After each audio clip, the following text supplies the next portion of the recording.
muito trabalhador, meu cunhado.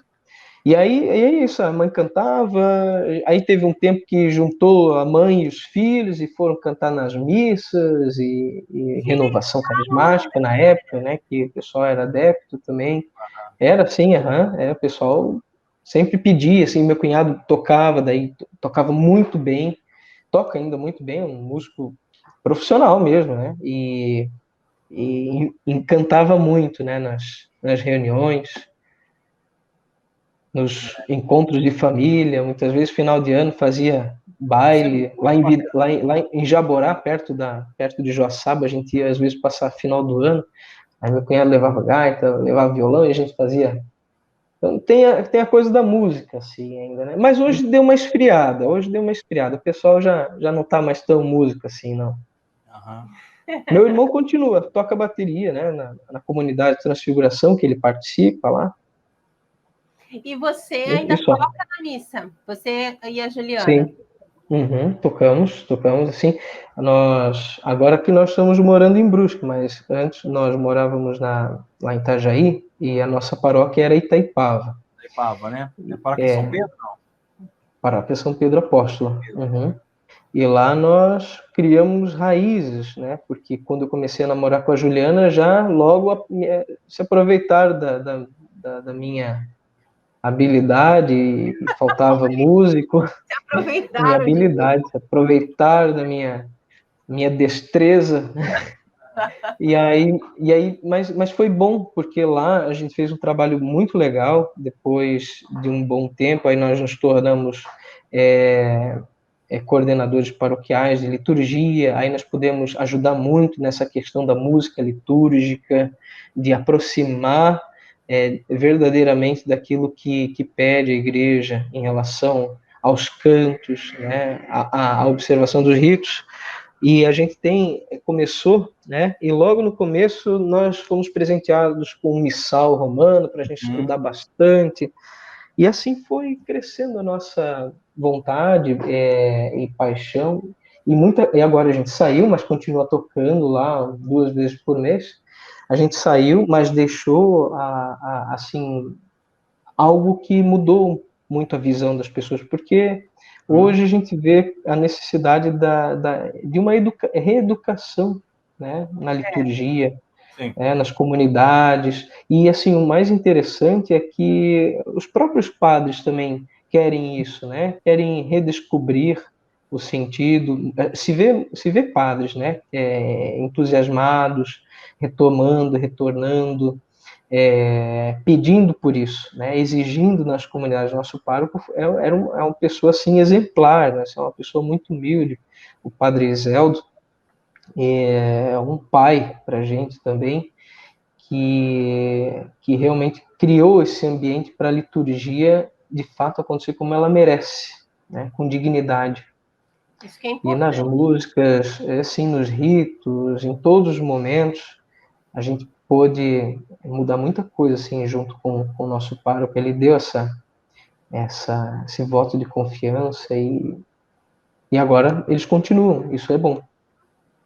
Você vê que a gente colocou como tema da live de hoje a psicologia e a espiritualidade, ou espiritualidade e psicologia, né? Para a gente tentar falar também um pouquinho sobre a tua experiência enquanto psicólogo, mas também enquanto católico, que a gente sabe que não pode misturar as coisas, né? Não pode misturar. Mas tem pessoas também que vão procurar o André Felipe justamente por ele ser católico. Porque assim, ó, se eu fosse fazer terapia, né? Por algum motivo eu precisasse fazer terapia, eu iria procurar um psicólogo que fosse católico, para que a cabeça dele entendesse melhor a minha cabeça, entendeu? Porque tudo na minha vida está diretamente vinculado à Igreja Católica. Então, todos os meus pensamentos, até mesmo quando eu tenho escrúpulos, enfim, né, está tudo direcionado à fé católica, à doutrina católica e à vontade que eu tenho de ser santo, né? Então, se de repente eu for procurar um psicólogo totalmente secularizado, um psicólogo que vai vir com umas ideias assim, né? Isso aí, ficar fazendo penitência, você está fazendo muito jejum, você está fazendo muita mortificação, isso aí não presta para a sua saúde, que não sei o que. Também não ia me agradar, né? Então eu acredito que um católico de verdade, não esses católicozinhos de IBGE, né? Um católico de verdade, ele tende a procurar também um psicólogo católico, né? E aí começaram a aparecer aqui as perguntas. A gente vai colocar na tela a primeira pergunta aqui, ela justamente tem relação à fé católica, né? E como que o André, psicólogo, poderia orientar nesse sentido. Coloca ali para o... Isso, pode colocar ali. A gente vai ler também, mas vai aparecer ali na tela. Ó. Como perder a vergonha de fazer as coisas certas que devem ser feitas, por exemplo, uma correção fraterna ao próximo. Ele sabe que ele precisa fazer uma correção fraterna, que a igreja ensina que se faça, mas ele tem vergonha de chegar no irmão e corrigir.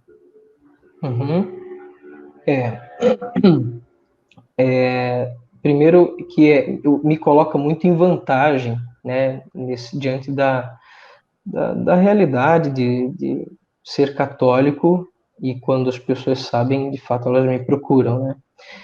Me coloca muito em vantagem. Porém, a observação que eu faço em relação a isso é que qualquer psicólogo, né, mesmo professe a fé ou não, ele tem que estar aberto àquilo que é próprio da vida daquele paciente, né? Então, se ele manifesta a fé,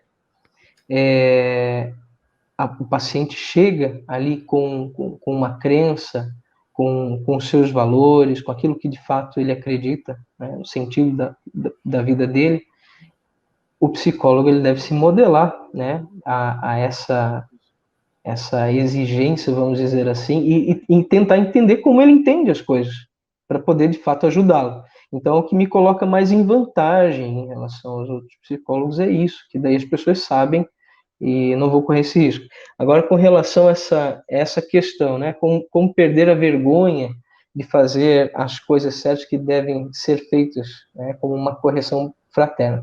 Aí tem-se diante de nós essa possibilidade que a pessoa sabe, né, daquilo que ela necessita realizar uma correção fraterna. Mas, primeiro, essa pessoa precisa, de fato, ter noção se ela tem realmente essa sabedoria para fazer essa correção fraterna ou não. Porque pode ser, numa hipótese real, ser uma soberba, né? Ou uma vaidade.